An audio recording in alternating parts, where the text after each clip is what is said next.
날마다 쓰는 나의 신앙일기 TV 데일리 큐티 나무향기입니다. 오늘은 10월 12일 수요일입니다. 오늘 함께 큐티할 성경 본문은 사도행전 9장 20절에서 25절입니다. 즉시로 각 회당에서 예수가 하나님의 아들이심을 전파하니 듣는 사람이 다 놀라 말하되 이 사람이 예루살렘에서 이 이름을 부르는 사람을 멸하려던 자가 아니냐? 여기 온 것도 그들을 결박하여 대제사장들에게 끌어가고자 함이 아니냐 하더라. 사울은 힘을 더 얻어 예수를 그리스도라 증언하여 다메섹에 사는 유대인들을 당혹하게 하니라. 여러 날이 지나매 유대인들이 사울 죽이기를 공모하더니 그 기교가 사울에게 알려지니라. 그들이 그를 죽이려고 밤낮으로 성문까지 지키거늘 그의 제자들이 밤에 사울을 광주리에 담아 성벽에서 달아 내리니라. 오늘 본문에서 보게 되는 사울의 변화된 모습은 정말 놀랍습니다.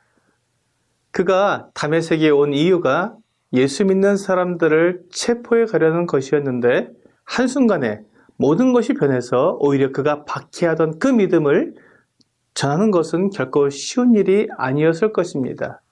하지만 사울은 즉시로 각 회당에서 예수가 하나님의 아들이심을 전파했습니다. 그가 그렇게 하는 것이 얼마나 위험한 일인지 누구보다도 더 잘 알고 있었을 것이지만 그는 주저하지 않고 즉시 자기가 해야 할 일을 했습니다. 사울을 이렇게 변화시킨 힘은 어디에서 나온 것일까요? 사울이 진리를 알지 못했을 때는 다른 사람들을 해치는 힘을 가지고 있었습니다. 그것은 사람에게서 나오는 힘이었습니다. 하지만 이제 사울이 모든 것을 정확하게 알게 되었습니다. 예수님께서 하나님의 아들이시며 하나님께서 예수님을 우리의 구원자로 보내주셨다는 것을 분명히 알게 되었을 때 진리가 그를 자유롭게 해준 것입니다. 진리를 알지니 진리가 너희를 자유케 하리라고 말씀하신 대로 사울은 이제 자유롭게 되어 자기를 자유케 하신 주님을 전하게 된 것입니다. 이것이 바로 하나님께 주시는 힘입니다. 이사야서 40장 28절에서 30절에는 너는 알지 못하였느냐? 듣지 못하였느냐? 영원하신 하나님 여호와 땅 끝까지 창조하신 이는 피곤하지 않으시며 곤비하지 않으시며 명철이 한이 없으시며 피곤한 자에게는 능력을 주시며 무능한 자에게는 힘을 더하시나니 소년이라도 피곤하며 곤비하며 장정이라도 넘어지며 쓰러지되 오직 여호와를 앙망하는 자는 새 힘을 얻으리니 독수리가 날개치며 올라감을 같을 것이요 다른 박질하여도 곤비하지 아니하겠고 걸어가도 피곤하지 아니하리라고 말씀하시고 있습니다. 이것이 하나님을 알 때 하나님께서 주시는 힘입니다. 하나님은 예수님을 믿는 모든 사람들에게 이 힘을 주시기 원하십니다. 그래서 피곤하지 않고 곤비하지 않는 힘으로 예수님을 전하게 되기를 원하십니다.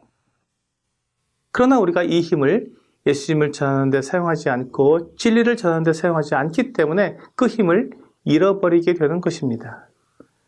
사울이 이렇게 놀라운 힘으로 예수는 하나님의 아들이라고 전하자 다메섹에 있던 유대인들이 깜짝 놀랐습니다. 자기들과 한편인 줄 알았던 사울이 자기들의 반대편에 서자 너무나 당혹했던 것입니다. 그래서 그들은 사람들이 사용하는 힘을 사용하기로 했습니다. 사울을 죽이기로 한 것입니다. 그래서 사울을 잡기 위해 밤낮으로 성문까지 지켰습니다. 하나님의 힘은 사람들에게 자유를 주고 생명을 줍니다. 그래서 사람들에게 참된 변화를 가져옵니다. 예수님을 만난 사람들은 이런 변화를 경험하게 됩니다. 예수님을 만나기 전에는 사람들은 아무런 인생의 목적이 없었습니다. 삶의 의미가 없기 때문입니다. 하나님 없이 세우는 삶의 목표는 진정한 목표가 아닙니다. 참된 가치가 없기 때문입니다. 가치가 없는 목표는 사람을 변화시키지 못합니다. 오직 진리를 알 때 하나님께서 나에 대해 가지신 계획과 뜻을 깨닫게 되어 참된 변화가 일어나는 것입니다. 이것이 사울에게 일어난 변화입니다. 그래서 사울은 사람들에게 죽임을 당할 처지에 놓였지만 그것을 두려워하지 않았습니다. 주님께서 그를 사용하시도록 자신을 온전히 내어드리게 된 것입니다. 그는 밤중에 광주리를 타고 성벽에 달아내려서 성을 빠져나갔습니다. 그는 앞으로 이런 고난을 수없이 당하게 될 것입니다. 주님의 이름을 전하기 위해 그가 고난을 받을 것이라고 주님께서 말씀해 주셨기 때문에 사울의 남은 삶의 고난은 마치 그림자처럼 따라다니게 될 것입니다. 사울은 이런 것을 알면서도 다시 옛 삶으로 돌아가지 않았습니다. 그가 주님을 위해 고난을 당하는 것을 오히려 영광으로 여겼습니다. 오늘의 적용 질문을 보겠습니다. 내가 예수님을 믿어 거듭난 후에 일어난 가장 큰 변화는 무엇입니까? 사람은 거듭나지 않고도 얼마든지 개과천선을 할 수 있습니다. 그것은 거듭난 그리스도인의 변화와는 다릅니다. 개과천선은 사람들이 인정하는 올바른 삶을 살기 위해 자기 마음을 바꾸는 것입니다. 여기에는 본성의 변화가 없기 때문에 다른 사람들의 눈을 피해 얼마든지 악한 일을 할 수도 있고 또 그 삶을 통해 죄를 지을 수도 있습니다. 하지만 예수님을 믿고 거듭난 사람은 그의 본성이 변화되었기 때문에 다른 사람들의 눈에 옳게 보이는 일을 하는 것이 아니라 하나님께서 원하신 일을 하기 위해 자기의 삶의 목적을 새롭게 세우게 됩니다. 이것이 참된 변화입니다. TV 데일리 큐티 나무 향기는 성경을 읽고 날마다 나의 신앙일기를 쓰면서 믿음이 성장하도록 돕는 큐티 시간입니다.